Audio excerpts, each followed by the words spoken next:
જે કાંઈ ગુજરાત રાજ્યમાં જે કાંઈ પ્રક્રિયા થતી હોય ત્યાં વિધાનસભા નિર્ણય લેતી હોય છે. ત્યાં બેસીને અમે આજે પહેલીવાર બધા કલાકારો એ વિધાનસભાની ચર્ચા સાંભળી. માત્ર શુભેચ્છા મુલાકાત ગૃહમાં એમની હતી, ગૃહની કાર્યવાહી નિહાળવાની હતી, પણ સમય કાઢીને, કારણ કે ખૂબ વ્યસ્ત હોય છે, આપણે જાણીએ છીએ, જેમના લાખો વ્યુઅર્સ છે, કરોડો લોકો સુધી જેમની ખૂબ સુવાસ. વિધાનસભામાં બજેટ સત્ર ચાલી રહ્યું છે અને એ ચાલુ બજેટ સત્રની અંદર તમામ ધારાસભ્યો વિધાનસભા ગૃહની અંદર હાજર હતા. વિધાનસભાની અંદર કયા પ્રકારની કામગીરી થાય છે એ સૌ કોઈ જાણવા માંગતા હતા અને તેવામાં ગુજરાતના નામચીન કલાકારો વિધાનસભા ગૃહમાં પહોંચ્યા અને એક દિવસ દરમિયાન એક સત્રની કામગીરી કેવી ચાલે છે એ નિહાળી. જો કે આ કામગીરી નિહાળવા માટે ગુજરાતના નામચીન કલાકારોની અંદર કીર્તિદાન ગઢવી, માયાભાઈ આહિર, કિંજલ દવે, સાથે જ ગીતાબેન રબારી, આ તમામ કલાકારો એક સાથે પહોંચ્યા અને વિધાનસભા ગૃહની અંદર પહોંચી અને સાથે જ જે વિધાનસભા ગૃહની અંદર ગુજરાતને ચલાવવા માટે, ગુજરાતની વિકાસની વાતો કરવા માટે જે વિધાનસભા ગૃહની અંદર જે બજેટો પાસ થાય છે, જે ગૃહની અંદર ચર્ચા થાય છે, એ ગૃહની અંદર તમામ એ કલાકારો પહોંચ્યા હતા અને ત્યાં આ કામગીરી પણ નિહાળી હતી. જો કે આ કામગીરી નિહાળવા માટે ગુજરાત વિધાનસભાના અધ્યક્ષ શંકર ચૌધરીએ તમામ કલાકારોને આમંત્રણ પણ આપ્યું હતું અને એ આમંત્રણને ધ્યાને રાખીને તમામ કલાકારો ત્યાં પહોંચ્યા હતા.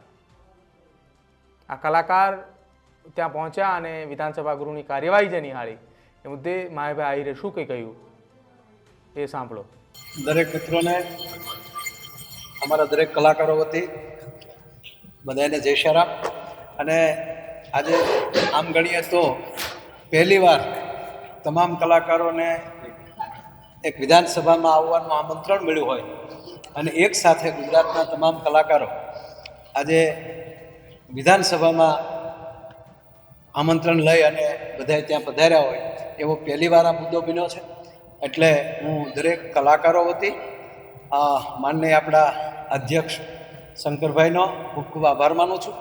અને જે કાંઈ ગુજરાત રાજ્યમાં જે કાંઈ પ્રક્રિયા થતી હોય ત્યાં વિધાનસભા નિર્ણય લેતી હોય છે ત્યાં બેસીને અમે આજે પહેલીવાર બધા કલાકારો એ વિધાનસભાની ચર્ચા સાંભળી અને અમારા દરેક કલાકારો વતી હું હર્ષ વ્યક્ત કરું છું. અસ્તુ, જય શ્રી રામ. તો આ હતા માયાભાઈ આહિર, જેમણે વિધાનસભા ગૃહની કાર્યવાહી નિહાળી અને ત્યારબાદ તેમને નિવેદન આપ્યું અને આભાર પણ માન્યો એ વિધાનસભાના અધ્યક્ષ શંકર ચૌધરીનો.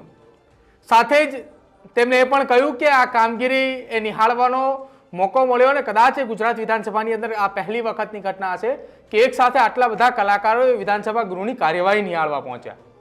જોકે વિધાનસભા ગૃહની કાર્યવાહી નિહાળ્યા બાદ જીતુ વાઘાણીએ આ તમામને સાથે લઈને એક વસ્તુઓ બતાવી રહ્યા હતા અને જીતુ વાઘાણીએ પણ શું નિવેદન આપ્યું એ પણ સાંભળી લો. ગુજરાત વિધાનસભા ગૃહની અંદર આનંદની વાત છે. આપણા સૌનું ગૌરવ, સમગ્ર ભારત, ગુજરાત અને વિશ્વમાં આપણું સાહિત્ય, આપણી સંસ્કૃતિ, આપણો ડાયરો, આપણી કવિતાઓ, બધું જ જેને જાગતું રાખ્યું છે એવા મહાન કલાકારો માનનીય અધ્યક્ષ શ્રી શંકરભાઈ ચૌધરીના આમંત્રણને માન આપીને એમની શુભેચ્છા મુલાકાત, માનનીય મુખ્યમંત્રી ભૂપેન્દ્રભાઈ પટેલની પણ શુભેચ્છા મુલાકાત અને ગૃહની કાર્યવાહી, જનતાએ ચૂંટીને જે પ્રતિનિધિને મોકલ્યા છે, સમગ્ર રાજ્યની વિકાસની અને અનેક નીતિને નિયમો જે વિધાનસભા બનાવે છે, સામાન્ય જનતાને જેનાથી ખૂબ મોટો ફાયદો છે, એની કાર્યવાહી નિહાળવા માટે ખાસ આજે વિધાનસભા ગૃહમાં જે નિહાળવા માટે આવ્યા છે એવા આપણા સૌના આદરણીય ભીખુદાનભાઈ ગઢવી, ભાઈ શ્રી માયાભાઈ આહિર, ભાઈ કીર્તિદાનભાઈ ગઢવી, ભાઈ શ્રી રાજભા ગઢવી, બેન શ્રી કિંજલબેન દવે, ગીતાબેન રબારી, ભાઈ જિગ્નેશભાઈ બારોટ, કવિરાજ, ભાઈ મનુભાઈ રબારી, ભાઈ કીર્તિદાનભાઈ સાગઠિયા અને અન્ય કલાકારો. આજે આનંદની વાત છે કે 12 વાગ્યાથી અત્યાર સુધી તેઓએ માનનીય મુખ્યમંત્રીશ્રીની શુભેચ્છા મુલાકાત લીધી છે, એમણે પણ શુભકામનાઓ આપી છે. માનનીય અધ્યક્ષ શ્રી શંકરભાઈની પણ મુલાકાત લીધી છે, એમણે પણ શુભેચ્છાઓ આપી છે. આપણું ગૌરવ એ સતત વધારતા રહે. તમામ ધારાસભ્યોએ ગૃહની અંદર એમને આવકાર્યા છે. આ વિશેષતા હતી, ચાહે કોંગ્રેસ હોય, ભાજપ હોય, અન્ય પક્ષ હોય, તમામ લોકોએ આ ગૌરવવંતા આપણા મહાન કલાકારો જેમણે સમગ્ર આપણી સંસ્કૃતિને ઉજાગર કરીને જાળવી રાખી છે એમને શુભકામનાઓ આપી છે, આવકારી છે. ત્યારે આપની વચ્ચે આ તમામ કલાકારો આપના પણ આમંત્રણને માન આપીને આપની સાથે વાત કરવા માટે આવ્યા છે.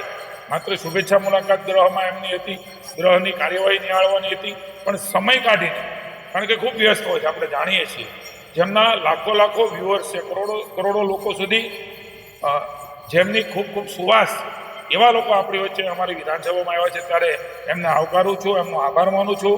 અને આપના આમંત્રણને પણ માન આપીને અહીંયા એમની વાત મૂકવા માટે આવ્યા છે, ત્યારે હું એમને જ વિનંતી કરીશ કે કલાકારો વતી એ આપની સાથે વાત કરે. તો વિધાનસભા ગૃહની અંદર એ સૌ કોઈ વિચારતા હશે કે ગૃહની અંદર કેવી રીતે જવું, ગૃહની કાર્યવાહી કેવી રીતે નિહાળવી. તો અત્યારે હાલ બજેટ સત્ર ચાલી રહ્યું છે. આ ચાલુ બજેટ સત્રની અંદર એ કોઈ પણ વ્યક્તિ વિધાનસભાની અંદર પોતાનું રજીસ્ટ્રેશન કરાવી અને ગૃહની કામગીરી કેવી રીતે ચાલે છે તે નિહાળી શકે છે. અને એટલા માટે જ ગુજરાતના એ તમામ નામચીન ખ્યાતનામ કલાકારોને એક સાથે ગૃહની મુલાકાત માટે ત્યાં આમંત્રણ આપવામાં આવ્યું હતું ને ત્યાં તમામ કલાકારો પહોંચ્યા પણ હતા. અને તેમણે જે ગૃહની અંદરથી સમગ્ર ગુજરાતનું સંચાલન થાય છે એ ગૃહને પણ નિહાળ્યું અને ગૃહની કામગીરી પણ નિહાળી. તમારું શું માનવું છે અમારા અહેવાલને લઈ અને સાથે જ વિધાનસભા ગૃહની અંદર ગયેલા આ તમામ કલાકારોને લઈને તે ખાસ અમારા કમેન્ટ સેક્શનની અંદર જરૂર જણાવજો. જોતા રહેજો ન્યૂઝરૂમ. નમસ્કાર.